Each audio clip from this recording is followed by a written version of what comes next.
আল্লাহ সুবহানাহু ওয়া তাআলা পাহাড় বানাইলেন, ফেরেশতা আজরাইল বর্ণনা করলেন, ভগবান করিম আপনি কি পাহাড়ের চেয়ে ভারী কোনো জিনিস বানাইছেন? আল্লাহ সুবহানাহু ওয়া তাআলা বললেন, আমি আল্লাহ পাহাড়ের চেয়ে ভারী জিনিস বানিয়েছি, সেটা হলো লোহা। যে লোহা পাহাড়কে ভেঙে টুকরো টুকরো করে দেয়। সুবহানাল্লাহ। ফেরেশতা আজরাইল আবার প্রশ্ন করলেন, ভগবান করিম আপনি কি লোহার চেয়ে ভারী কোনো জিনিস বানিয়েছেন?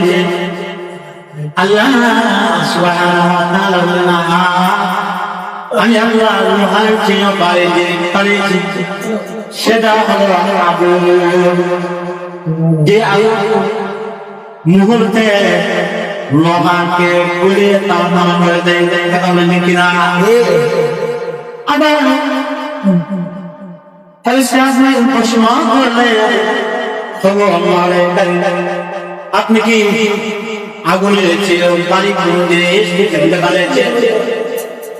আল্লাহ সুবহানাহু ওয়া তাআলা বললেন, আমি আগুনের চেয়ে ভারী জিনিস বানিয়েছি, সেটা হলো পানি।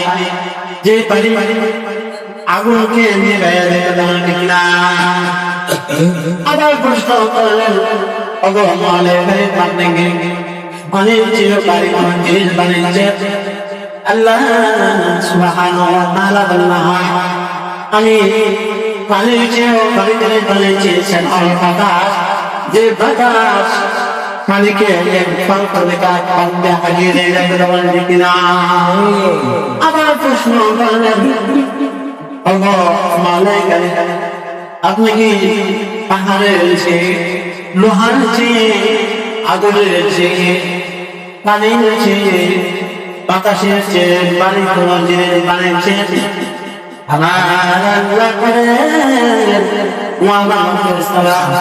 আমি ভারী জিনিস বানিয়েছি, সেটা হলো দান। যারা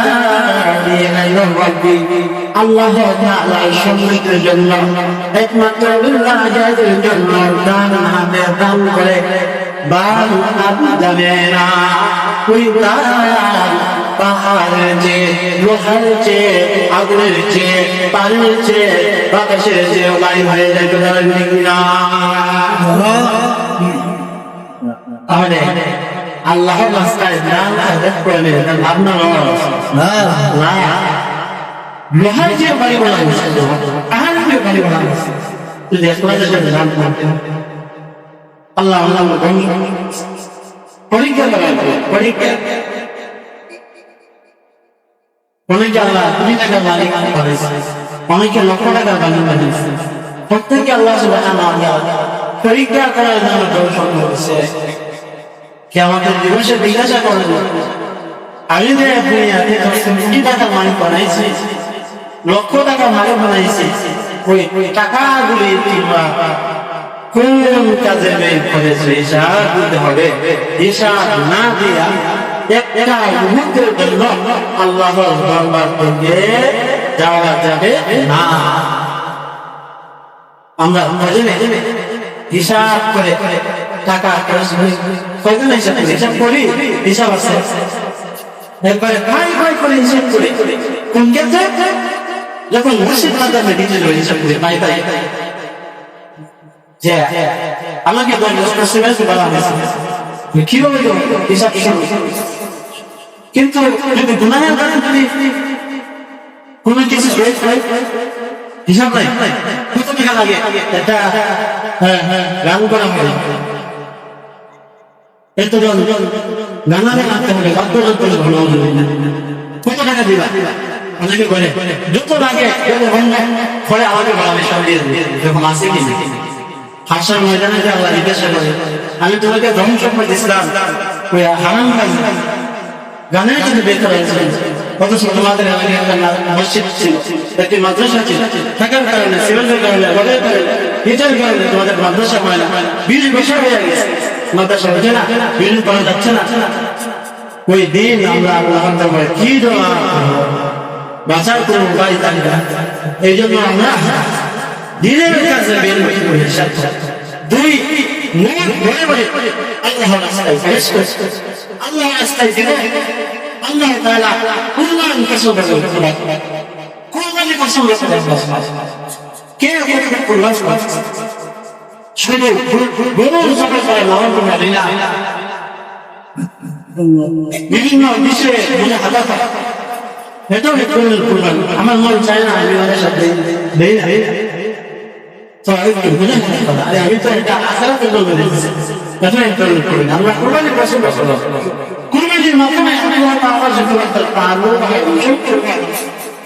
সাহাবা আজমাইন দেননি জালিম ফয়সালা সাহাবা আজমাইন তারা লিল্লাহি হাজার জঙ্গে তারা সব কিছু আল্লাহর রাস্তায় কোরবান করে দিয়েছে কসম যখন যুদ্ধের জন্য কালেকশন করলেন সাহাবা আজমাইন এমন এমন সাহাবা আছে তাদের উপরে সমস্ত আসবাব জিহাদের মধ্যে দিয়ে দিয়েছে সুবহানাল্লাহ আসবা মানে হলো কবর হয়ে আসা এই গুণ কিন্তু এটা